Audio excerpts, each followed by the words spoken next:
gosh. Yeah, well, it's London Real. Right. So come on, give me the real stuff. Oh, so I finished the swim in November. I came back home, had a lovely Christmas, with my family.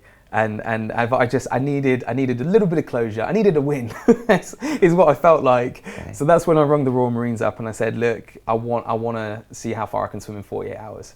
And they were like, why? And I was like, I can't explain why. I just have to do it. And sure enough, they were like, fine. So I went down to Lympstone. The PTIs there they volunteered their time because they understood, I think, why I needed to do it. Right. Completely selflessly just said, if Ross wants to swim for it, we'll keep the pool open and we'll rotor. And so they were sleeping on the floor and just to watch you. Because I needed to actually have, if anything went wrong. Yeah. And so 48 hours swimming, 126 kilometers I think was the final. And I just kind of left and just went, okay, I feel a bit better now. Okay. Your hands were all. Your skin was coming off your hands. Wow. But yeah, that was another thing. So for all of the variables, I was like, right, goggles, loads of different goggles to make sure the pressure on my eyes, cool. I had a suitcase of food, fully hydrated, every single kind of food you could think of.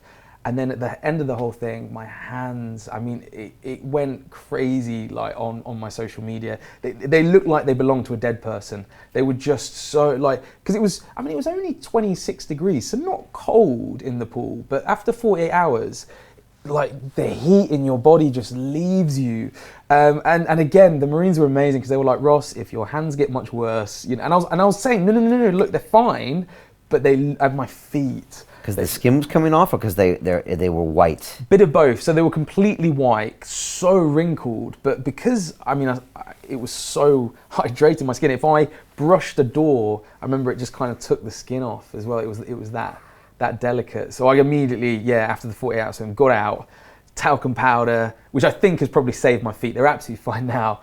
And then, I slept like a baby that night. How did you deal with the sleep deprivation on the later hours? I researched everything that would happen weirdly like textbook just happened. So, 24 hours in was kind of fine, but your circadian rhythm, so your body's 24-hour biological clock, it kind of knew that I should be asleep. Like at 4 a.m. it kind of knew. Yeah. Even though it was light in the pool. Exactly, because there was just a window. Okay. And so I could see it was dark out. And my body was like, go to bed, Ross. And then that was 24. And I knew I had to do that whole thing again. And weird thing, so coordination as well, loss of coordination, energy pathways, digestive system kind of shuts down. I can only describe it as kind of seasick. So my digestive system was just like, no, we don't want any more of this, which is something I didn't experience in St. Lucia because it was only 20 hours. So I was like, I think I'm going to, bring this up, and I managed to keep it down. Coordination as well, stretch, high elbow, pull. Yeah. But I was just sort of, and I was going, what are you doing? Hallucinating a little bit as well. Not like hallucinating bad, but I kept on, but I was very conscious of it as well. Seeing things or lines moving. Exactly. I always thought there was something at the corner of my eye, and after a while I was like, there's nothing there. I was in the pool on my own, and I was chatting to, and again, what was amazing, because obviously the PTIs were there, and they're not only PTIs, but Royal Marine PTIs, so they're used to all of this. And I was just like, guys, I'm tasting colours and seeing stars, and they were like, yeah, that'll happen.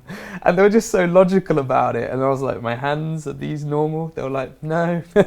So it was nice to have that there. And almost again, this seems to be the theme, but they were kind of looking at my body going, it's okay. It's horrible. Like your hands look disgusting, but you're okay. Yeah. And so as long as they said that, I was like, and I think that's what's so key, certainly with the team you have around you, that with the VO2 test you just did on episode 2 and stuff, but they know you're okay. Yeah. You're not, but when you're fatigued, you have the cognitive functioning of like a 5-year-old. Yeah. That's you just want to stop.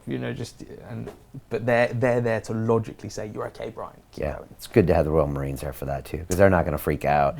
They've probably been through their own sleep dep and their own things, so they're like, okay. Yeah. But they'll watch you in case you go too far. So. Is exactly it. Yeah. Well, I'm glad you got that out of your system, and congrats. I saw you putting down on social media. I sometimes I follow your story. Sometimes I don't know why Ross is doing what he's doing, but it doesn't always matter why. I was like, of course he's doing that.